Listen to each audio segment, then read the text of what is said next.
Hey everyone, a very warm welcome to learn simple English. आज के video lecture में आप सीखेंगे कुछ बेहद लाजवाब स्पोकन इंग्लिश के सेंटेंसेस जिनको आप ज़रूर इंग्लिश में बोलना चाहते होंगे। Now no more excitement, let's get going and here comes the first sentence on your screen. इसका दाम क्या होगा? What will be its price? What will be its price? मैं कभी नहीं जाऊंगा। I will never go. I will never go. Rajiv ने मुझे हैरान कर दिया है। Rajiv has surprised me. Rajiv has surprised me. मैंने उनसे प्रेरणा ली। I got inspiration from them. I got inspiration from them. अपनी सभी समस्याओं से निपटो। Tackle all your problems. Tackle all your problems. तुमने गिटार बजाना कब सीखा? When did you learn to play guitar? When did you learn to play guitar? कल एक घटना हुई। An incident took place yesterday. An incident took place yesterday. Take place यानी घटना का होना।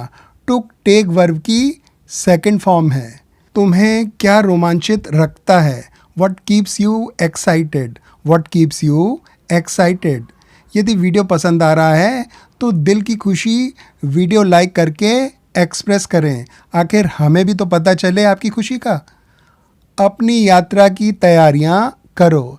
Make preparations for your journey. Make preparations for your journey. तुम्हें मिसाल पेश करनी चाहिए। You should lead by example. You should lead by example. Lead by example यानी कुछ करके ऐसा दिखाना जो एक एग्जाम्पल का काम करे। अच्छे एक्सप्रेशन के लिए आप इसे मिसाल पेश करना कह सकते हैं। आपको ना बताने के लिए मैं माफ़ी चाहता हूँ। My apologies for not informing you. My apologies for not informing you. इस समस्या का समाधान ढूंढो। Find a solution to this problem. Find a solution to this problem. आपको वादा निभाना चाहिए। You should keep word. You should keep word. Keep word यानी वादा निभाना। ये एक फ्रेज है। तुम्हें सही कदम उठाने चाहिए। You should take right steps. You should take right steps. दोस्तों, मैं आज आपको बताना चाहता हूँ कि ये हमारा दूसरा चैनल है। इंग्लिश विंग्लिश हमारा पहला चैनल है और इसके 2 लाख से भी अधिक सब्सक्राइबर हैं। चैनल का लिंक वीडियो के डिस्क्रिप्शन में दिया गया है। क्या तुम अपने आप को बदलोगे? Will you change yourself? Will you change yourself? तुम अपने कमरे को क्यों नहीं सजाते हो? Why don't you decorate your room? Why don't you decorate your room? Decorate करना यानी सजाना। उन्होंने मुझे मेरे काम के लिए चुना। They chose me for my work. They chose me for my work. Chose choose verb की सेकंड फॉर्म है यानी इस वर्ब का पास्ट फॉर्म। मैं बाल बाल बचा। I had a narrow escape. I had a narrow escape यानी जान जाते जाते रह गई।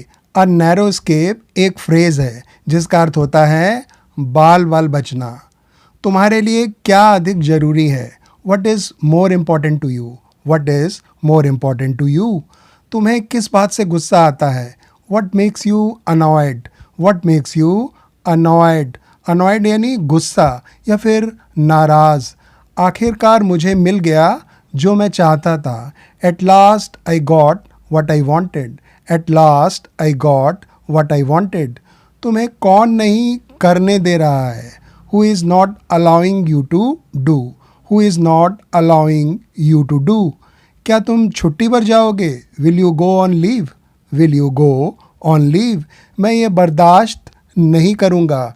I will not tolerate this. I will not tolerate this. कम से कम अपना काम ईमानदारी से करो। At least do your work honestly. At least do your work honestly. तुम्हें कोशिश करनी कभी बंद नहीं करनी चाहिए। You should never stop trying. You should never stop trying. तुम परेशान क्यों लग रहे हो? Why are you looking disturbed? Why are you looking disturbed? यदि आप इस चैनल पर नए हैं तो चैनल को सब्सक्राइब भी करें। जैसा कि मैंने आपको अभी बताया कि इंग्लिश विंग्लिश हमारा दूसरा चैनल है, कृपया इसे भी देखें और सब्सक्राइब करें। दोनों चैनल्स पर कंटेंट अलग हैं, यानी कहीं भी कुछ रिपीट नहीं किया जाएगा। Please do check out. आपको और हौसले की ज़रूरत है। You need more encouragement. You need more encouragement. Encouragement यानी प्रोत्साहन या फिर हौसला। अपनी प्रतिभा को कम मत आंको। Don't underestimate your talent. Don't underestimate your talent. Underestimate करना यानी कम करके आंकना या कम समझ लेना। बिल्कुल उल्टा हुआ है। The reverse has happened. The reverse has happened यानी आप सोच कुछ रहे थे और हो कुछ गया। मैंने मोहिनी की उसकी ईमानदारी के लिए प्रशंसा की। I appreciated Mohini for her honesty. I appreciated Mohini for her honesty. Appreciate करना यानी प्रशंसा करना। वे मेरे पास बहुत देर से आए। They came to me quite late. They came to me quite late. तुम किस चीज़ से संतुष्ट होते हो? What makes you satisfied.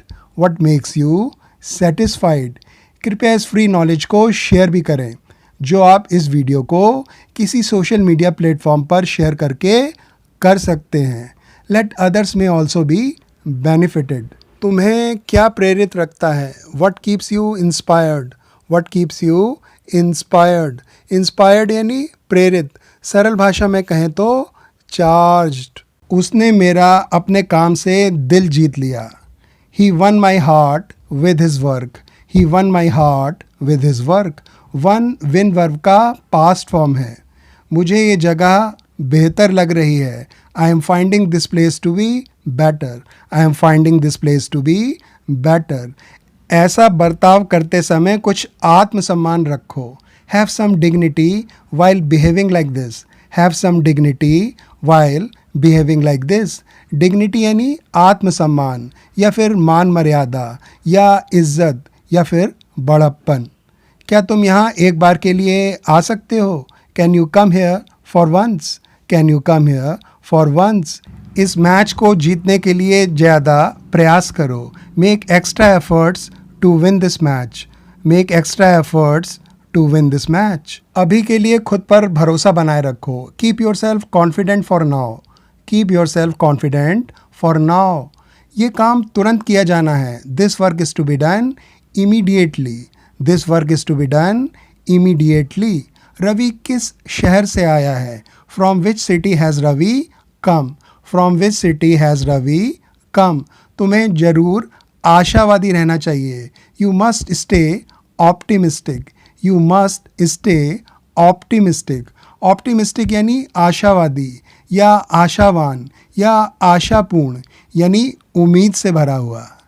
That's all I could accommodate in this video. I sincerely hope that the choice of the sentences was of your liking and that you got to learn something new. Now use these sentences to the best of the situation and see the encouraging results. Friends, while improving your spoken English, you must not lose hope and continue to make efforts despite some mistakes here and there. Soon everything will fall into place. It's time for me to wrap up this video. But before that, I would like to thank you for sparing your time to watch this video. Until the next video is uploaded, keep revising, practicing and speaking English like never before. Bye friends.